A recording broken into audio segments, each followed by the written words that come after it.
Why is it that so many of us work hard but still feel broke? Why do checks come in fast but disappear even faster?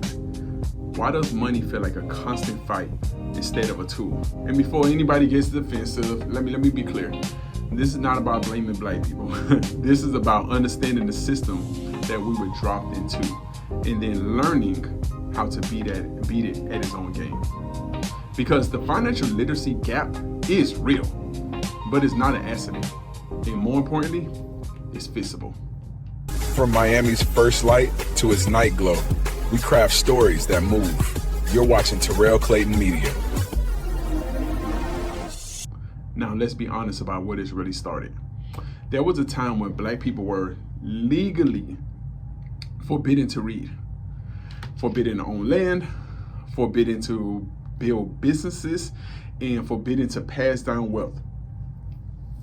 That matters because reading is the foundation of contracts, banking, ownership, laws, and money. So from the very beginning, access to financial knowledge wasn't just limited, it was intentionally blocked. Then slavery ended, and what replaced it, right? Let's think about this. Sharecropping, predatory lending, let's see what else. And y'all could be able to ask your grandma and granddad that they sit around about these things, right? Rigged land contracts, high interest debt, right? How many of us or how many people have car notes that's 27% interest rate? Now think about when slavery just ended and people still dealt with that kind of stuff or was dealing with that at that point. So the chains might have come off our ankles, but they wrapped right back around our money. Now fast forward to modern times, and most of us went to schools where we learned what? Geometry, biology, history, but nobody taught us how credit works. Nobody explained taxes. Nobody broke down how investing actually works. Nobody showed us how debt traps families for generations. We were trained to be employees, not owners. Add survival mode to that. So what I mean about that, I know y'all wondering.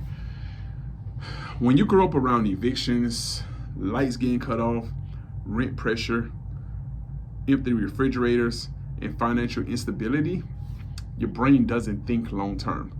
Your brain learns one rule: survive now, plan later. That's not irresponsibility, that's conditioning. Right? And I mentioned that word in another video before, conditioning, right? Because if that's what you're accustomed to, then how do you really break that? But let's add one more layer to that, right? If nobody around you own businesses, or just a one-person business, or nobody around you invests or owns property or talks about money openly at the dinner table, chilling with family, car rides, then money becomes emotional, taboo, stressful, something you react to instead of something that you control. And why this happening? Predatory systems are set up right in our neighborhoods. What do those look like? Payday loan spots, rent to own furniture, high interest car lots, title loans, and what about this one? Subprime mortgages. Y'all remember 2008? So these businesses don't survive without financial misunderstanding. So no, the financial literacy gap is not a character flaw. It is a structural, educational, psychological, and economic outcome. Now, here's the part they didn't plan for. Hey y'all, we woke up. And once you understand the system, it cannot control you the same way anymore. All right, once you understand what the devil it is that you're battling, it can't control you no more.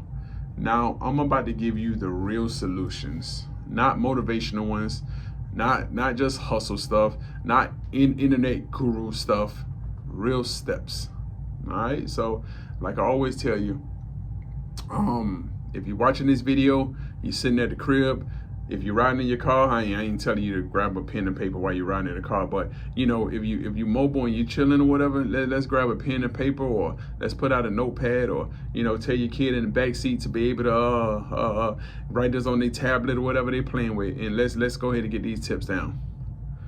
First thing you do is track your money, not guess, not estimate, track it. Most people don't have a money problem. They have a blindfold on. They actually don't know where their money is going. So it feels like it's disappearing. I can tell you from working at the bank for many years, y'all, that most people don't never even look at their statements. It's wild like that, but it's true. If you don't track food, gas, subscriptions, Netflix, all of those other things that people paying for, impulse spending, convenience spending, then money will always feel slippery. Tracking is not restriction, y'all. Tracking is control. All right?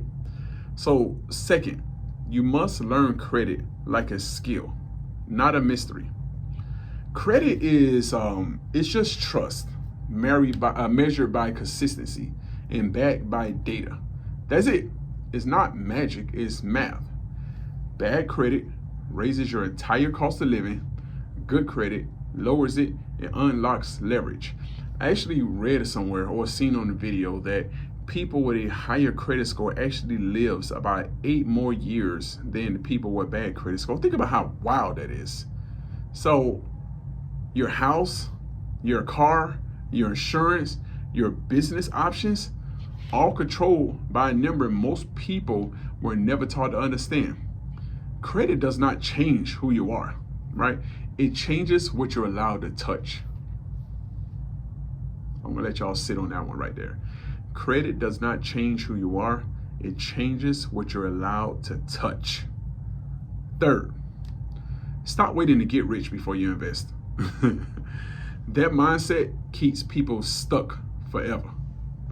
Real investing, I can tell you because I read a lot of charts, I read a lot of subscriptions, I do a lot of things, is boring. It's slow. It's consistent. It's automatic. You do not invest to get rich fast.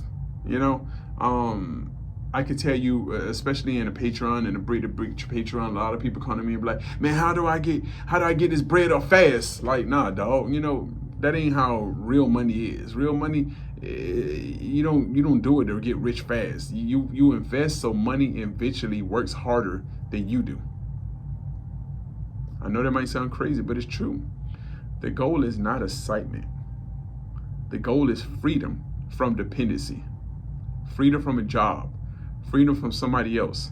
Again, I will say it again. If you allow them to feed you, then you allow them to starve you. So, fourth, you must start converting income into assets. Everything in life falls into 2 categories. This is really simple. Things you pay for and things that pay you. So I'll read it again. I'll say it again, right? Things that you pay for and things that pay you. Most households have 5 ways to spend money and 0 ways to earn it. That's not sustainable, y'all. That's not a way that you could be able to do it. You have more money going out the door than you ever have coming in. So even one small asset changes the entire family timeline. A business, a rental idea, a monetized skill, a digital product. Think about what time we're in. We're in 2025, where you could be able to get paid from the comfort of your own house, sitting in your drawers, chilling. You don't stop enjoying life. You just stop renting your entire existence. And finally, you must teach this forward. What does that mean? If all of this knowledge dies with you, the gap stays open. One of my homeboys, Jermaine, he said this great lesson to me early on, right? You don't read a book just to store it in your library to get dusty. You read a book to pass it on to somebody else, and then that person passes you a book. Knowledge must always be taught forward.